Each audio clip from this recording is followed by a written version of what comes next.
आता पाहूया टॉप 9 राजकीय बातम्या। लाडक्या बहिणींचा हप्ता देण्यासाठी सामाजिक न्याय विभागाचा निधी वळवला। सप्टेंबरचा हप्ता देण्यासाठी संजय श्रीसाठी विभागाचा 410 कोटींचा निधी वळवला। सामाजिक न्याय विभागांतर्गत लाभ घेणाऱ्यांना लाभ नाही।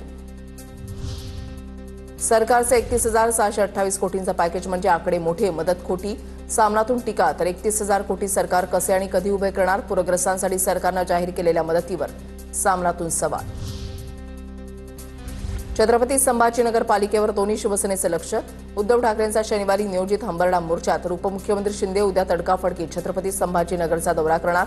पालिकेसाठी दोन्ही शिवसेनेची जोरदार तयारी।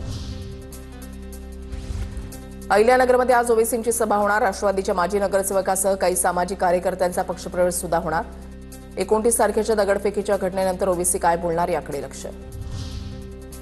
नाशिकमध्ये आज काँग्रेसचं उत्तर महाराष्ट्र विभागीय बैठकीचं आयोजन। हर्षवर्धन सपकाळ, बाळासाहेब थोरात यांच्या प्रमुख उपस्थितीमध्ये बैठक होणार। बैठकीमध्ये उत्तर महाराष्ट्रामधील जिल्हानिहाय आढावा घेतला जाणार।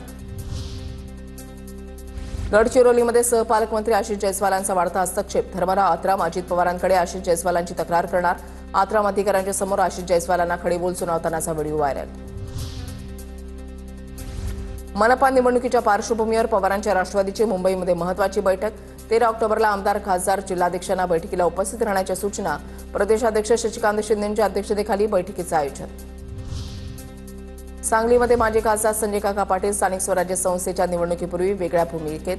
तासगावमधल्या कार्यकर्ता संवाद मेळाव्यामधून कार्यकर्ता हाच माझा पक्ष अशी घोषणा। ओबीसी विद्यार्थी वसतिगृहांचा प्रश्न 28 ऑक्टोबरपर्यंत मार्गी लावा।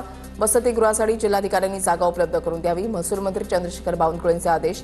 प्रत्येक जिल्ह्यामध्ये वसतिगृह, कार्यालय आणि अभ्यासिका उभारणार।